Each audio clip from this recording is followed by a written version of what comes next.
También nos visita la doctora Laura Gázquez Serrano, desde España, doctora en Derecho por la Universidad de Granada, profesora titular de Derecho Civil de la Facultad de Derecho de la Universidad de Granada y coordinadora académica del Máster de la Abogacía y la Procura de la Fundación de Estudios y Prácticas Jurídicas de Granada. Ella disertará sobre la responsabilidad de los padres por los actos cometidos por sus hijos. Adelante, doctora Gázquez. Muchas gracias. Bueno, después del éxito suscitado por Domingo, creo que va a ser difícil superarlo. Entonces, aquí haremos un poco lo que se puede.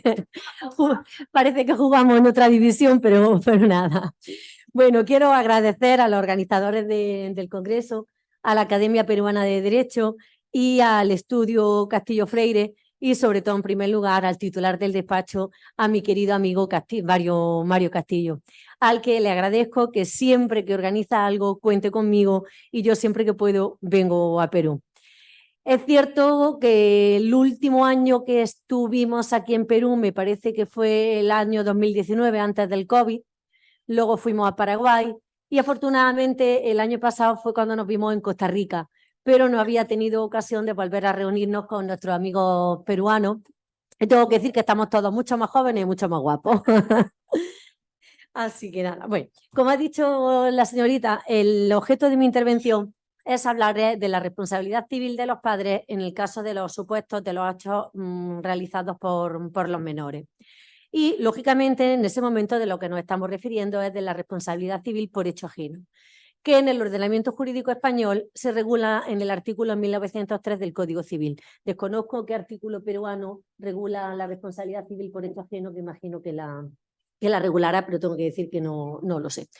Nuestro Código Civil, en el artículo 1903, regula distintos supuestos de responsabilidad civil por hecho ajeno. La responsabilidad de los padres con respecto de los hijos y luego también la responsabilidad de los tutores y curadores, que, como ha dicho el profesor Bello, también ha sido recientemente modificado por la entrada en vigor de la Ley de Protección de las Personas con Discapacidad, porque a partir de ahora la figura del tutor solo queda limitada para los menores de edad o aquellos menores que no estén sometidos a la patria potestad o que no tengan padre, ¿eh? Y si no, se le tendrá que también nombrar un curador. Pues bien, luego veremos cómo tutores y curadores también van a ser responsables de los actos cometidos por los menores. También son responsables los titulares de empresas, los empresarios, con respecto de los daños que hayan sido cometidos por sus empleados.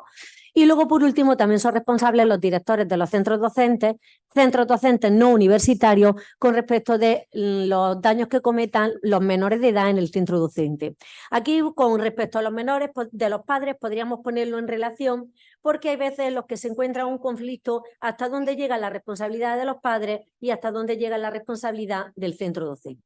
En todos estos supuestos, en cualquier caso, nos encontramos en realidad una responsabilidad civil subjetiva, porque en todos los supuestos estamos hablando de una responsabilidad por culpa en educando o por culpa en vigilando o incluso por culpa en eligiendo. En definitiva, nos preguntamos, ¿por qué el menor ha cometido el daño? ¿Por qué el menor ha causado ese perjuicio, por ejemplo, a otro menor? Pues, ¿por qué? Porque en realidad ha sido culpa de los padres o ha sido culpa de los centros docentes que no han tenido la debida atención de la vigilancia y la educación del menor para evitar que ese daño se produjese. Lógicamente, luego veremos que los padres van a tener causas de exoneración de esa responsabilidad, pero va a ser un poco complicado. Por tanto, en primer lugar, podemos decir que los padres van a responder de los daños ocasionados por los hijos menores. Pero aquí, en este momento, también quiero decir que en el ordenamiento jurídico español tiene una regulación distinta según que el hecho cometido por el menor sea un simple ilícito civil o, por el contrario, sea aquella conducta que pueda ser tipificada como delito o falta en el Código Penal. ¿Por qué? Porque, como os digo, tenemos dos regímenes distintos: el régimen de responsabilidad civil del Código Civil y el régimen de responsabilidad penal que le regula la Ley Orgánica de Responsabilidad Penal de los Menores. Que también es cierto que esta ley solo se aplica a los menores, pero mayores de 14 años. Es decir, aunque un menor de 14 años cometa un delito, siempre va a estar sometido a la disciplina del Código Civil y no será objeto, no se le aplicará nunca la Ley Orgánica de Responsabilidad del menor, ¿eh? O sea, para que se aplique esta ley penal tiene que ser un ilícito penal cometido por un menor, pero mayor de 14 años. Como le iba diciendo, como le he dicho desde el principio, efectivamente se trata de la culpa propia de los progenitores por omisión de los deberes necesarios de vigilancia y de control que tienen que tener sobre sus hijos menores de edad. Y es cierto que la responsabilidad de los padres cesa si pueden llegar a probar que emplearon toda la diligencia necesaria para evitar que se produjese este daño. Pero ¿qué ocurre? Aquí en el ordenamiento español, no regulado en el Código Civil, pero sin embargo es creación jurisprudencial, funciona lo que se denomina la teoría de la responsabilidad cuasi objetiva. La responsabilidad civil de padre es responsabilidad subjetiva, esa responsabilidad que le he dicho por culpa en eligiendo, por culpa en vigilando. Pero ¿cómo hacemos? Pero en definitiva nosotros aquí lo que pretendemos es que se indemnice al perjudicado, ¿no? Todo el Instituto de la Responsabilidad Civil, en definitiva, lo que persigue, lo que pretende es la reparación de la víctima. ¿Cómo lo hacemos? Con esta responsabilidad cuasi objetiva, lo que se pretende es, partiendo de criterios propios de la responsabilidad subjetiva, no podemos partir de otros porque el Código Civil ya me está diciendo que es responsabilidad subjetiva.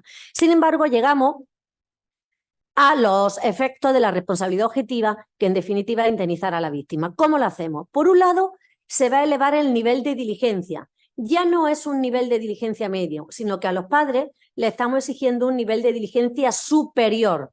Van a tener que emplear un nivel superior en esta educación, en esta vigilancia del menor, para evitar que se produjese ese efecto dañoso.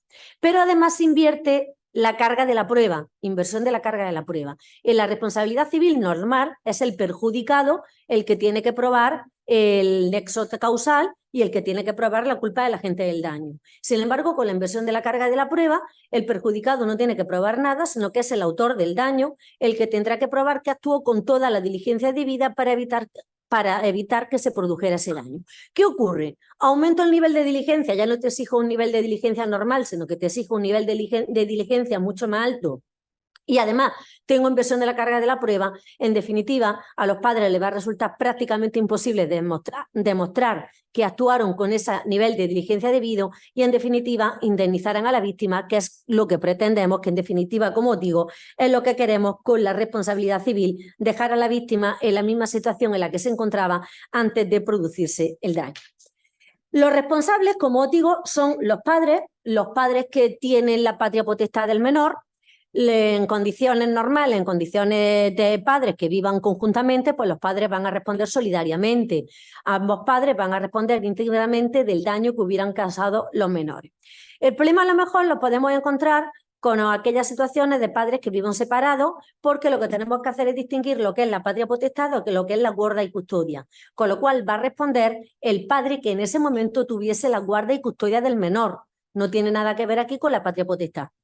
Tú puedes que en ese momento no tengas la guarda del menor, pero sigues teniendo la patria potestad de ese menor. Pues bien, pensemos, por ejemplo, en padres que estén separados, o no solo en padres que estén separados, pensemos, por ejemplo, en padres que por motivos laborales el padre está en un sitio, la madre está en otro y el menor comete ese hecho ilícito.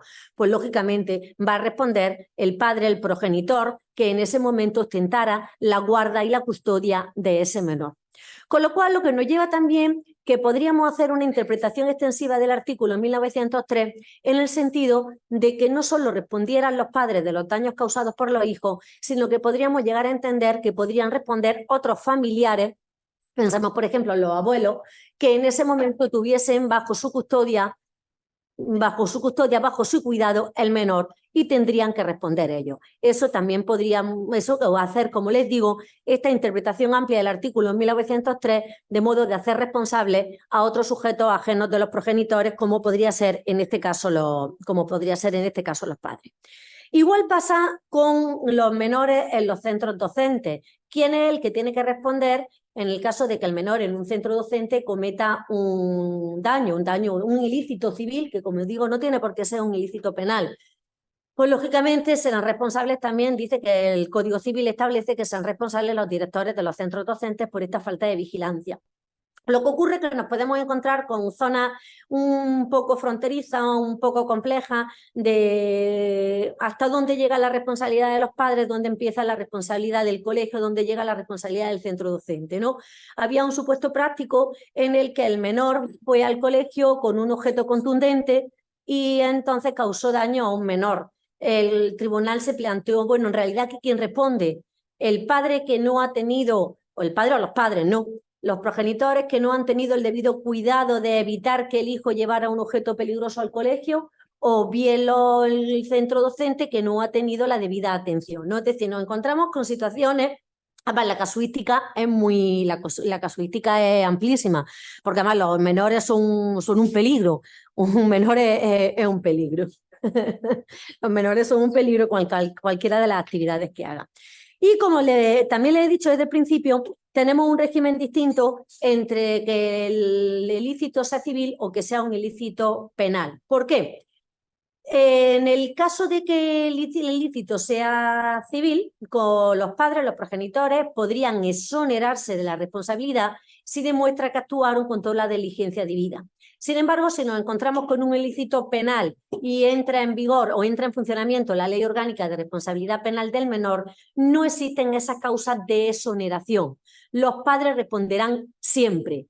Sí es cierto que nos podemos encontrar con una moderación por parte de los tribunales, en el sentido que los padres, si llegan a demostrar que actuaron con toda la diligencia debida, pues entonces podrán moderar la indemnización y que la indemnización sea un poco inferior a la que a lo mejor le podría corresponder, pero sin embargo no hay causas de exoneración. Causas de exoneración que sí hay en el ámbito civil, causas de exoneración que sí hay en el ámbito civil, pero que, como les decía desde el principio, con esta teoría de la responsabilidad cuasi objetiva, el exonerarse de la responsabilidad va a ser bastante complicado.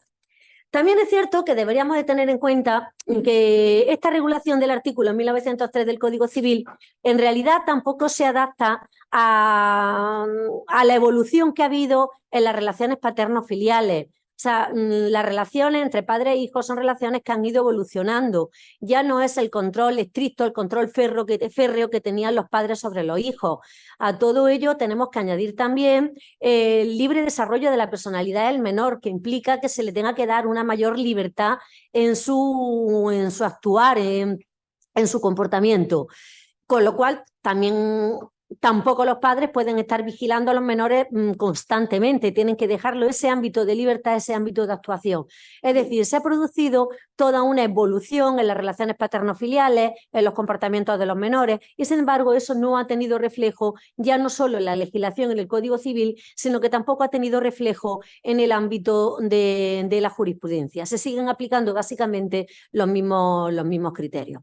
Como también les decía, es amplísima la casuística que nos encontramos desde el punto de vista práctico de los distintos supuestos que la jurisprudencia ha recogido condena para los padres por esta falta de diligencia. Puedo destacarle algún a título de ejemplo. Por ejemplo, a menores que causó un daño por la explosión de petardos festejando la victoria del Uni o de la victoria del otro equipo, que podría haber sido. Al menor que se le escapa un balón jugando en la calzada y provoca un accidente. Abusos sexuales entre menores. Aquí ya entraríamos en la Ley Orgánica de Responsabilidad Penal del Menor, lógicamente. Daños causados por menores en vehículos. Menor que fallece jugando en un solar sin vallar en que había material de obra. Menor que golpea a una mujer y le causa lesiones. Menor que lanza un garbanzo con un tirachina y causa a otro lesiones en un ojo. Agresión por parte de menores a una mujer, menor que atropella con una bicicleta a un peatón, menor que atropella a un peatón circulando con una bicicleta por la acera, menor que causa lesiones a otro en un golpe. Es decir, estos son solo pequeños ejemplos de menores que pueden causar daño, y como digo, es un pequeño ejemplo porque seguramente son muchísimos más en España, en Perú y creo que en cualquier sitio del mundo. Definitiva, yo creo que la conclusión que podemos sacar aquí es el doble regulación que existe en nuestro ordenamiento jurídico, sea la del Código Civil, sea la de la Ley Orgánica de Responsabilidad Penal del Menor. Teniendo siempre claro que si el ilícito lo comete un menor de 12 años, es igual que sea simplemente ilícito civil o que sea ilícito penal, porque siempre va a responder vía Código Civil y nunca va a responder por la Ley Orgánica de Responsabilidad Penal del Menor. A partir de los 14 años, si se comete un ilícito, sea tipificado como delito o falta, sí responderá a través de esta ley. Otra diferencia que hay también de los regímenes es que la responsabilidad de los padres en el ámbito de la responsabilidad civil es una responsabilidad solidaria, es decir, se puede responder o se puede ir contra cualquiera de ellos independientemente y cualquiera de ellos tiene la obligación de la reparación íntegra. Sin embargo, en el ámbito de la Ley Orgánica de Responsabilidad Penal del Menor, lo que tenemos es lo que se denomina una responsabilidad en cascada. En primer lugar, van a ser responsables los padres por igual, y solo en el caso que no sean responsables los padres podríamos acudir a otro tipo de sujetos, pero todos ellos aparecen de una manera exclusiva y excluyente. Y para finalizar, también es interesante mencionar a aquellos menores que se encuentren en situaciones de desamparo, bien porque no tengan padre o porque por alguna circunstancia grave a los padres se les hubiese retirado la patria potestad o hubiesen perdido también la guarda custodia. Son menores que a lo mejor se encuentran ingresados en centros de acogida de menores. Pues bien, en este caso está claro que estos centros de acogida del menor, estos centros tutelares, estos centros públicos que generalmente dependen de las instituciones, dependen de las comunidades autónomas españolas, pues lógicamente estos centros serían los responsables de esos daños cometidos por esos menores. Hasta aquí mi intervención y no quiero terminar sin dar de nuevo las gracias al doctor Mario Castillo y a todos vosotros por vuestra atención y mi satisfacción de encontrarme de nuevo en tierras peruanas. Muchas gracias.